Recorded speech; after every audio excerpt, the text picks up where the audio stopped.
आज हम equation of continuity and it's applications के बारे में स्टडी करेंगे। ये जो लेक्चर है ये पुराना लेक्चर जो कि इक्वेशन ऑफ कॉन्टिन्यूटी था उसकी ही एक्सटेंशन है।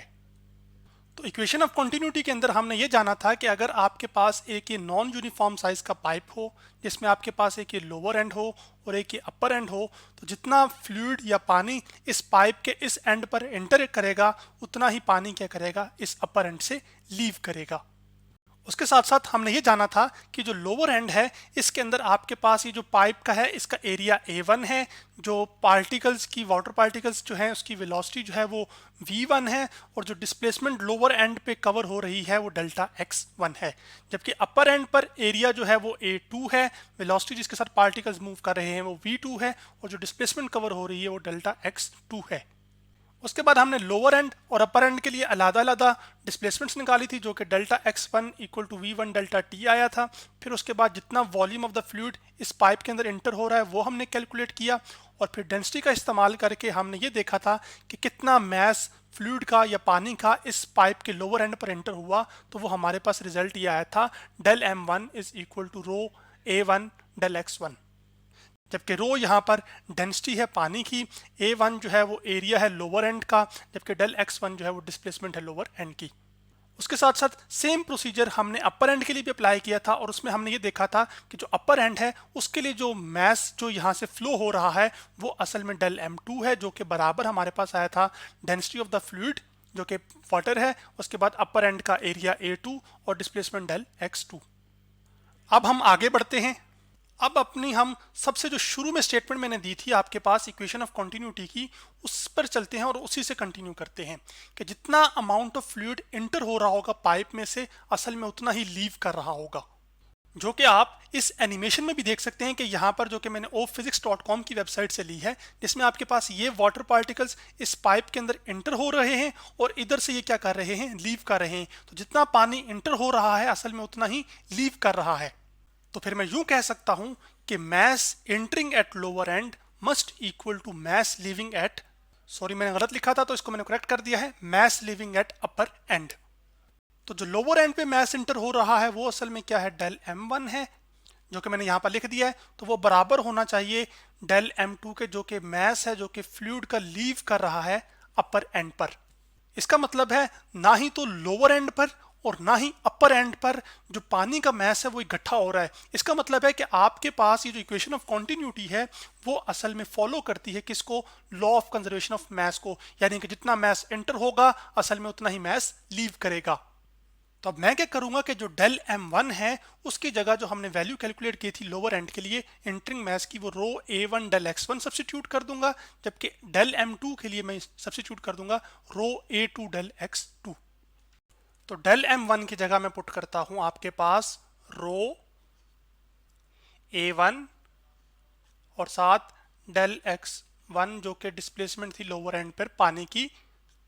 इसी तरह डेल m2 की जगह मैं पुट कर दूंगा डेंसिटी, क्योंकि वो तो तब्दील नहीं होगी, जो पानी की डेंसिटी यहाँ पर है वही डेंसिटी पानी की क्या होगी, यहाँ पर ही होगी ना।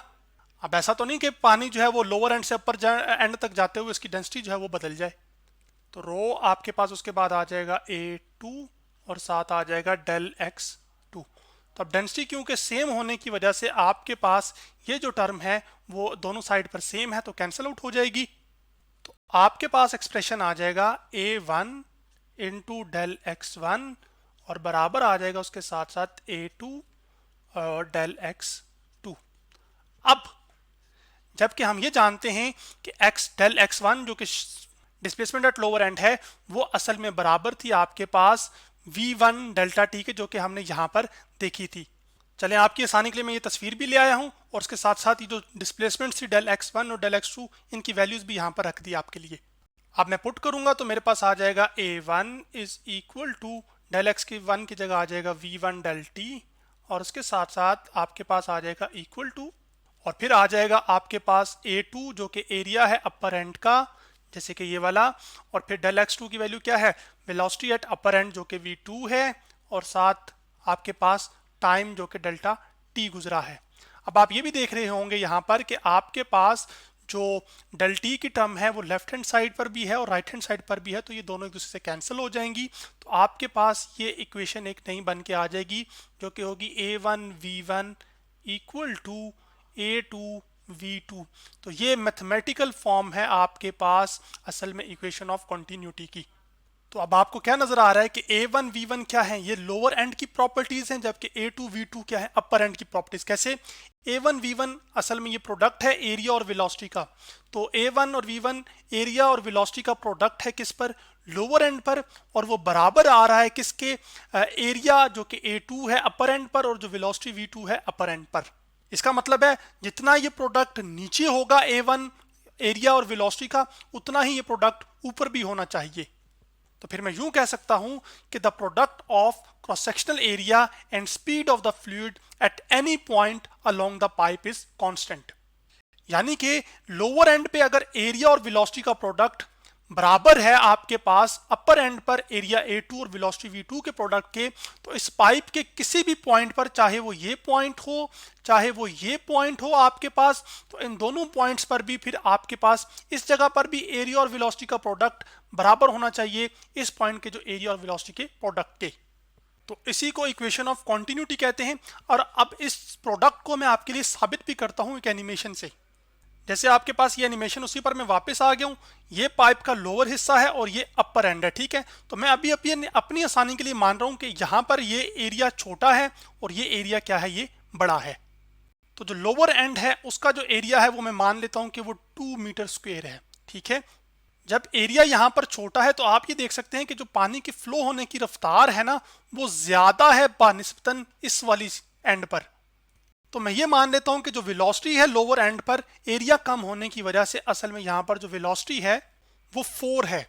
तो अब क्या होगा कि जो अपर एंड होगा उस पर कुछ इस तरह से एडजस्टमेंट होगी कि आपके पास, अब चूंकि एरिया तो बड़ा है ना अपर एंड पर, तो अगर एरिया मैं कहता हूं कि 4 हो गया है, 4 मीटर स्क्वायर हो गया, यानी कि ट्वाइस ऑफ a1 हो गया है, तो फिर वेलोसिटी को क्या होना चाहिए, वो फिर कम होना चाहिए। कितना कम होना चाहिए?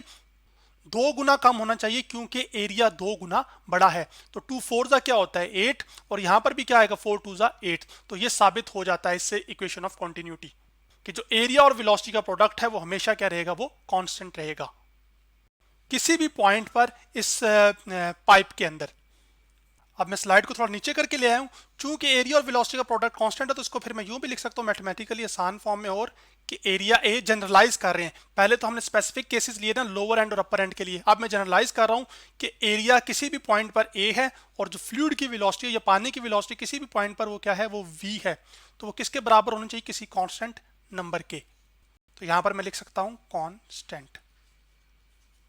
अब यहां पर ये जो वेलोसिटी है ये मल्टीप्लाई हो रही है, उधर जाके क्या हो जाएगी, डिवाइड हो जाएगी। तो एरिया आपके पास आ जाएगा, कांस्टेंट को भी चले मैं सी कह देता हूं समझाने के लिए सिर्फ ना, ताकि बार बार मुझे कांस्टेंट ना लिखना पड़े। तो क्या आ जाएगा सी, और जब ये v इधर मल्टीप्लाई उधर डिवाइड होगा तो ये जाके आ जाएगा c बाय v। अब आप मैथमेटिक्स के एक रूल से वाकिफ हैं कि इक्वल टू को जब आप खत्म करते हैं तो उसके साथ साथ आपके पास एक कांस्टेंट भी चला जाता है। तो यहाँ पर कांस्टेंट c और इक्वल टू को खत्म करने से आपके पास क्या होगा कि आपके पास एक प्रोपोर्शनैलिटी आ जाएगी। तो यहाँ पर क्या होगा कि एरिया आपके पास प्रोपोर्शनल आ जाएगा इन्वर्सली किसके, 1/v के। यानी कि जिस पॉइंट पर आपके पास फ्लूइड की वेलोसिटी ज्यादा होगी वहां पर एरिया कम होगा। और ये बात की निशानदेही आप इस एनिमेशन में भी आप देख सकते हैं कि यहाँ पर आपके पास ये जो एरिया है ये असल में कम है, तो वेलोसिटी फिर क्या है यहाँ पर ज्यादा है, जबकि ये एरिया इसके बनिस्बतन ज्यादा है। तो आप देख रहे हैं कि जो तीर ये आपको जाते हुए दिखाई दे रहे हैं असल में पानी के पार्टिकल्स हैं, इनकी रफ्तार यहाँ पर फिर कम है। अब इक्वेशन ऑफ कॉन्टिन्यूटी जो मैंने अभी आपको सारी बताई, इसकी हम रियल लाइफ एग्जाम्पल भी देख लेते हैं। तो क्या कभी आपने ये सोचा कि एक ट्यूबवेल में से जब इस तरह से पानी बह रहा होता है तो आप ये ऑब्जर्व करते हैं कि यहाँ पर ये जो पानी का एरिया है वो असल में ज्यादा है, जबकि यहाँ पर ये कम है। ये तो कॉमन लाइफ ऑब्जर्वेशन है ना। अब फर्क क्या है, आप क्या करें, अपना हाथ पहले यहां पर लेकर जाके रखें और देखें कि पानी किस रफ्तार से आपकी उंगलियों में पड़ता है, और फिर आप यहां पर देखें। तो अब यहां पर चूंकि एरिया कम है, इस वजह से यहां पर जो रफ्तार होगी पानी की वो आपकी पानी की रफ्तार ज्यादा होगी। क्यों ज्यादा होगी, क्योंकि एरिया यहां पर कम है। जबकि इसके बनिस्बतन यहां पर आपके पास एरिया क्या है वो ज्यादा है, जिसको मैं अप एरो से रिप्रेजेंट कर रहा हूं। तो इस वजह से यहां पर जो रफ्तार होगी पानी की वो फिर आहिस्ता होगी। तो ये असल में आपके पास इक्वेशन ऑफ कॉन्टिन्यूटी की एक एप्लीकेशन ही है। इसी तरह आप अक्सर पानी के पाइप के साथ ये शरारत तो करते होंगे कि पाइप से पानी बह रहा हो, मतलब गुजर रहा हो, आपने कोई सब्जियों को देना हो और आप दूर पहुंचाना चाहते हो, तो आप उसके आगे क्या कर देते हैं, अपना यूं अंगूठा रख देते हैं। तो उससे क्या होता है, तो जब आपने अंगूठा नहीं रखा हुआ तो मान लीजिए कि यूं इतना पाइप का मुंह है ना, ये तो ये एरिया क्या है, ये ज्यादा है। अब जब आपने उंगली या अपना अंगूठा रख दिया हाथ का, तो असल में आपने एरिया को क्या कर दिया, छोटा कर दिया, जिसकी वजह से जो पानी की रफ्तार है बाहर निकलने की वो बढ़ जाएगी। तो ये भी एक डेली लाइफ एप्लीकेशन है आपके पास इक्वेशन ऑफ कॉन्टिन्यूटी की, जो कि अभी तक हमने सीखी। अब एक लास्ट चीज है जो कि वो ये है कि आपके पास अभी मैंने बताया था कि एरिया और वेलोसिटी का जो प्रोडक्ट है वो किसके इक्वल है, किसी कांस्टेंट सी के। तो मैं उसी का इस्तेमाल करके एक चीज बताना चाह रहा हूं। तो आपके पास है, तो ये मैंने आपके लिए लिख दिया, एरिया वेलोसिटी का प्रोडक्ट किसी कांस्टेंट सी के बराबर है। अब हम इसको थोड़ा सा सिंप्लीफाई एक और चीज हासिल करने के लिए करते हैं। तो जो एरिया है उसको मैं ए लिख लेता हूं, और वेलोसिटी क्या होती है, कितनी डिस्प्लेसमेंट कवर हुई टाइम ड्यूरेशन के अंदर। तो डेल्टा एक्स में कहता हूं डिस्प्लेसमेंट कवर हुई किसी टाइम डेल्टा टी के अंदर। तो ये बराबर हो जाएगा असल में सी के। यहाँ पे डेल्टा एक्स डिस्प्लेसमेंट आप ये कर सकते हैं कि जो पानी ने डिस्प्लेसमेंट कवर की, आपको नजर नहीं आ रहा तो मैं इसको वाजा कर देता हूँ। ये डेल्टा एक्स डिस्प्लेसमेंट है मेरी, और ये किसी वक्त के अंदर पानी ने तय की, तो मैंने उसको लिखा है। अब ये एरिया इंटू डिस्प्लेसमेंट, ये असल में लेंथ भी तो है ना, ठीक है। तो जब एरिया किसी लेंथ के साथ मल्टीप्लाई होती है तो वो असल में क्या बन जाता है, वॉल्यूम। तो यहाँ पर आपके पास आ जाएगा डेल वी, ठीक है, क्योंकि एरिया जब किसी लेंथ के साथ मल्टीप्लाई होता है तो क्या बन जाता है, वॉल्यूम। तो जो वॉल्यूम का फ्लो रेट है उसको हम कहते हैं del V by del T. तो वो भी किसके बराबर होगा, किसी कांस्टेंट सी के। और इस सी की जगह अगर मैं ये वैल्यू पुट कर दूं जो कि मेरे पास अभी निकाली है, तो इसका मतलब है कि आपके पास जो वॉल्यूम फ्लो रेट है जो कि असल में del V by del T है, यानी टाइम के लिहाज से जो वॉल्यूम फ्लो हो रहा है वो क्या है, वो असल में आपके पास बराबर है किसके, एरिया और वेलोसिटी के प्रोडक्ट के, जो कि ए वी है। चलें आपकी आसानी के लिए इसको लिख भी देता हूं, ये वॉल्यूम फ्लो रेट है। अब एक लास्ट चीज आपसे कोई पूछ सकता है कि ये वॉल्यूम फ्लो रेट का यूनिट क्या है। तो वॉल्यूम का यूनिट क्या होता है, असल में मीटर क्यूब। ये एमसीक्यूज के पर्सपेक्टिव से कभी चीजें पूछी जाती हैं तो उसके लिहाज से। जबकि टाइम का यूनिट क्या होता है, सेकंड। तो क्या बन जाएगा, मीटर क्यूब पर सेकंड। तो चूंकि left hand side right hand side के बराबर है, इसका मतलब है जो लेफ्ट हैंड साइड का यूनिट है वही असल में राइट हैंड साइड का यूनिट होना चाहिए। तो जो ए वी है यानी कि एरिया और वेलोसिटी है, इसका जो प्रोडक्ट है इसका भी यूनिट क्या होना चाहिए, मीटर क्यूब पर सेकंड। तो आज हमने equation of continuity and it's applications के बारे में स्टडी किया।